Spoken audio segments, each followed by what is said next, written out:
Hello, welcome dear learner students. Shikshalaya 2.0 একাডেমিতে তোমাদের স্বাগত। আশা করি তোমরা সবাই ভালো আছো। আমরা এসএসসি 2026 উপলক্ষে বিগত কয়েকদিন ধরে ক্লাস নিচ্ছি এবং আজকে ওই উপলক্ষে আমি থেকে একটি ম্যাথ সলভ করে থাকবো, যেটা প্রতি বছর পরীক্ষা এসে থাকি। ওই রিলেটেড একটা ছোটো ম্যাথ সলভ করবো, ওটা দিয়ে অনেকগুলো সিজন হয়, পরবর্তীতে এই রিলেটেড আবার সৃজনশীল করবো। ঠিক আছে, আচ্ছা, এটা নবম দশম শ্রেণী যারা বর্তমানে আসো, যারা নবম থেকে দশম শ্রেণী তাদের জন্য খুব গুরুত্বপূর্ণ হতে পারে। আচ্ছা, তো প্রশ্ন আমরা একদম ডিরেক্ট চলে যাচ্ছি সমাধানে। ঠিক আছে, প্রশ্ন তোমরা দেখতে পাচ্ছ, এটা হলো একটি আয়তকার ঘনবস্তুর দৈর্ঘ্য, প্রস্থ ও উচ্চতার অনুপাত। একটা আয়তকার ঘনবস্তু দৈর্ঘ্য, প্রস্থ এবং উচ্চতার অনুপাত দেওয়া আছে। অনুপাতগুলো হলো 21:16:12 এবং কর্ণের দৈর্ঘ্য 87 সেন্টিমিটার। হ্যাঁ, প্রশ্ন করছে যে বস্তুটি তলের ক্ষেত্রফল নির্ণয় করো। বস্তুটা তলের ক্ষেত্রফল, অর্থাৎ ওই যে যেটা দেওয়া আছে প্রশ্নতে, আয়তকার কর্ণের মান দেওয়া আছে এবং কি দেওয়া আছে, আর আছে তোমার এখানে দৈর্ঘ্য, প্রস্থ এবং উচ্চতার অনুপাত দেওয়া আছে। এই উপাত্তগুলো থেকে যে মানগুলো দেওয়া আছে ওই জায়গা থেকে আমরা কি করব, সমাধান করার টেকনিকটা শিখে নেব। এখন আয়তকার ঘনবস্তু জানো কীরকম হয়, যেটা দৈর্ঘ্য আছে, প্রস্থ আছে এবং উচ্চতা থাকে। এর মানে দৈর্ঘ্য, প্রস্থ, উচ্চতার অনুপাত দেওয়া আছে, কিন্তু স্পেসিফিক কোনো মান দেওয়া নেই। তাহলে আমরা দৈর্ঘ্য, প্রস্থ, উচ্চতা মানগুলো বের করে সেখান থেকে আমরা আয়তকার ঘনবস্তুটির ক্ষেত্রফল নির্ণয় করব। আর তোমরা জানো যে এখানে কর্ণের মান দেওয়া আছে, কর্ণের সূত্র কি, যেহেতু সেখানে দৈর্ঘ্য আছে, প্রস্থ আছে, উচ্চতা আছে, অর্থাৎ কর্ণের দৈর্ঘ্য সূত্র হবে a² + b² + c², অর্থাৎ দৈর্ঘ্য স্কয়ার প্লাস প্রস্থ স্কয়ার যোগ প্লাস উচ্চতা স্কয়ার।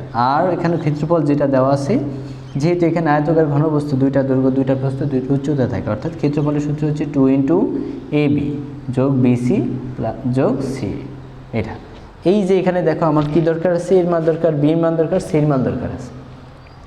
সেম ক্ষেত্রফল নির্ণয় করতে a, b এবং c এর মান প্রয়োজন আছে। তা আমাদের a এবং b এবং c এর মান বের করে নিতে হবে। যেখানে যে মানগুলো দেওয়া আছে ওই জায়গা থেকে আমরা কি করব, এই দৈর্ঘ্য, প্রস্থ এবং উচ্চতার মান বের করে নেব। এখন আমরা ম্যাথ চলে যাচ্ছি, দেখো কীভাবে আমি সমাধান করব। অনুপাত থেকে স্পেসিফিক মান বের করার জন্য আমাদের ধরে নিতে হয় অলওয়েজ।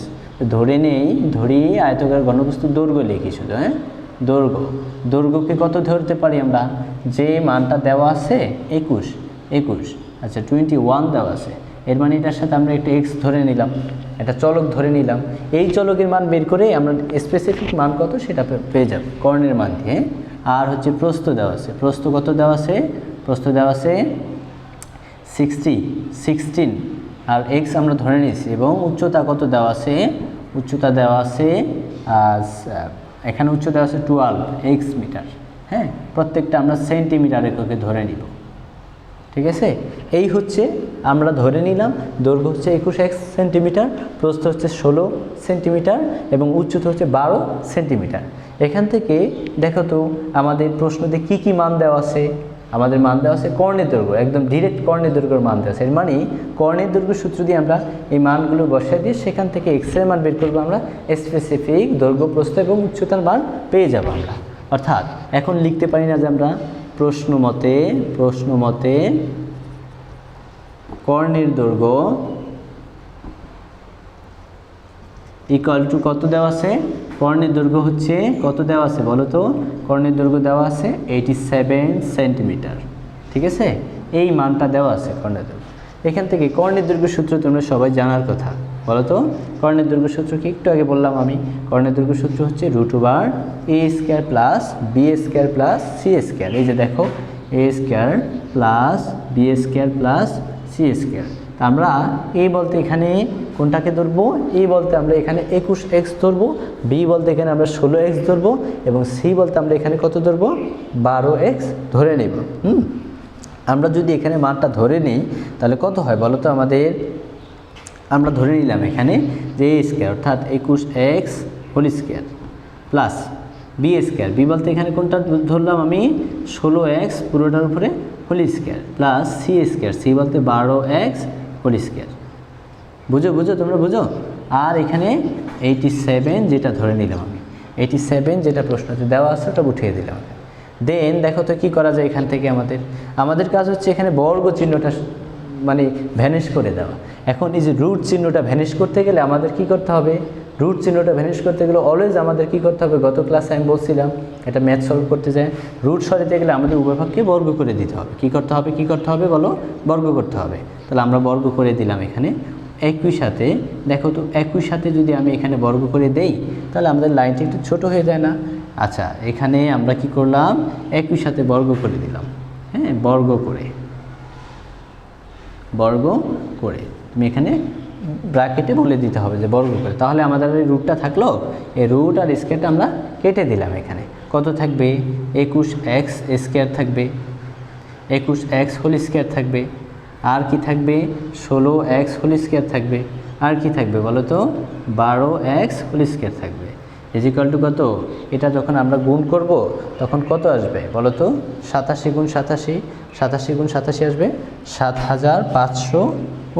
কত আসবে 7559 নাকি 69, হ্যাঁ 7569 এটা আসবে।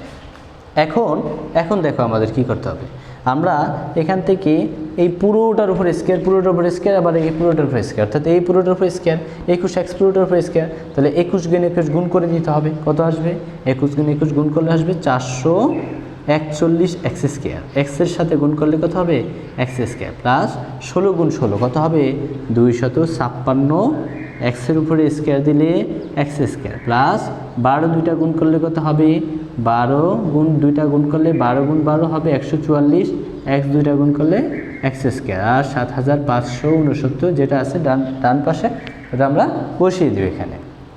দেন দেখো তো এখানে সবগুলো চলক কি সেম না, এক্স স্কোয়ার, মানে 441টা এক্স স্কোয়ার, 256টা এক্স স্কোয়ার, আর এখানে হচ্ছে 144টা এক্স স্কোয়ার। সবগুলো যদি আমরা যোগ করি কত হয় 841টা এক্স স্কোয়ার। মোট কত হবে 841টা এক্স স্কোয়ার, আর এখানে 7569 বসায় দিলাম এখানে। দেন দেখো আমাদের কাজ হচ্ছে এক্সের মান বের করা। কিসের মান বের করা, অনলি এক্সের মান বের করা। তাহলে এক্স ব্যতীত বাকি সব সরিয়ে দিতে হবে। তাহলে আমরা সিরিয়াল মেনটেন করে সরাবো, অর্থাৎ নিয়ম রুল মেনটেন করে আগে সহগটা সরাইতে হবে, পরে আমি যে পাওয়ার স্কোয়ার আছে সেটা সরাবো। তো সহগ আছে গুণ এটার সাথে, ওটার সাথে যাবে অবশ্যই ভাগ অবস্থায়। তাহলে এক্স স্কোয়ার রেখে দিলে 7569 ভাগ কত হবে 841 হবে। এটা কিসের মান, এটা হচ্ছে এক্স স্কোয়ারের মান। এখন তো শুধুমাত্র আমার এক্স স্কোয়ার মান বের করা দরকার।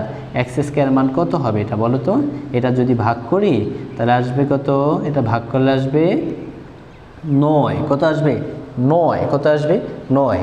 আর আমরা জানি যে এক্স স্কোয়ার যদি উভয়পক্ষকে আমরা কি করি বর্গ, অর্থাৎ এই স্কোয়ারটা ওই পাশে রুট অবস্থায় নিয়ে নেই, তাহলে এই যে দেখো তো এই স্কোয়ারটা রুট অবস্থায় নিয়ে নিলে 9-এর উপরে 9-এর বর্গমূল কত 3, কত 3। এর মানে হচ্ছে শুধুমাত্র এখানে এক্সের মান কত বের হলো 3 বের হলো। হ্যাঁ বুঝতে পারতেছো তোমরা, 3 বের হবে এখানে, শুধু এক্সের মান কত বের হবে 3 বের হবে। দেন আমাদের কি করতে হবে, দেখো দৈর্ঘ্য পেয়ে গেলাম আমরা, তাহলে আমরা দৈর্ঘ্যের মানটা বসাই দিব। আমি একটু অঙ্কটা মুছে ফেলি, হ্যাঁ, অর্থাৎ মনে রাখতে হবে এক্সের মান কত 3। তাহলে আমরা বাকি দৈর্ঘ্যগুলো বের করে দিচ্ছি আমরা এখানে। তো দৈর্ঘ্য কত হবে আমার, দৈর্ঘ্য আমি জাস্ট এখানে এক্সের সাথে 3 গুণ করে দিব। কি করব, এক্সের সাথে 3 গুণ করে দিব। তাহলে কত হবে, এটার সাথে 3 গুণ, এটার সাথে 3 গুণ, এটার সাথে 3 গুণ, 3 একুশে কত 63, তাই না। 3 ষোলোতে কত হয়, গুণ করলে কত হবে 3 ষোলোতে হচ্ছে আমাদের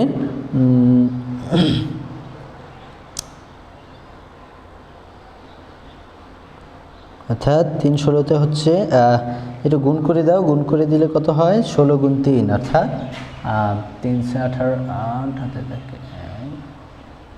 48, তাই না। আর 3 12 হচ্ছে 36, এত সেন্টিমিটার করে পাইলাম আমরা দৈর্ঘ্য।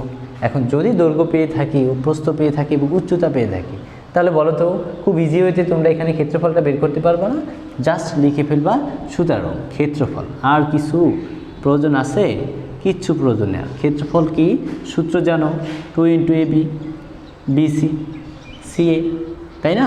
মান বসায় দাও, 2 × এর মান কি, বাকি অংশ কিন্তু তোমরা করে ফেলতে পারো। 63 × বির মান কত 48, যোগ বির মান হচ্ছে 48 × সির মান হচ্ছে 36, যোগ সির মান হচ্ছে 36 ইন্টু এর মান হচ্ছে 63 গুণ করে দিবা, একদম সোজা ফলাফল চলে আসবে, খুব ইজি ওয়েতে ফলাফল চলে আসবে। দেখো কোনো এটা কঠিন আমার মনে হচ্ছে না, তোমাদের কাছে মনে হতে পারে কি না জানি না, তবে আমার কাছে এটা খুবই ইজি মনে হচ্ছে।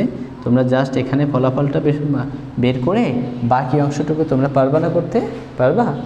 আচ্ছা, তাহলে এই যে হিসাবটা করে দিবা, এখানে যে ফলাফলটা আসবে এই ফলাফল যোগ করে তার সাথে 2 গুণ করে দিলে যে ফলাফলটা আসবে ওটা হবে ক্ষেত্রফলের মান। অর্থাৎ এখানে আমরা তোমাদের জন্য বাকি অংশটুকু রাখলাম, তোমরা দেখে এটা করে আমাদের কত ফলাফল আসে কমেন্ট করে বলে দিবা, ঠিক আছে? তা আল্লাহ হাফেজ। এরকম এই রিলেটেড নেক্সট ভিডিওতে একটা সৃজনশীল পাবা যা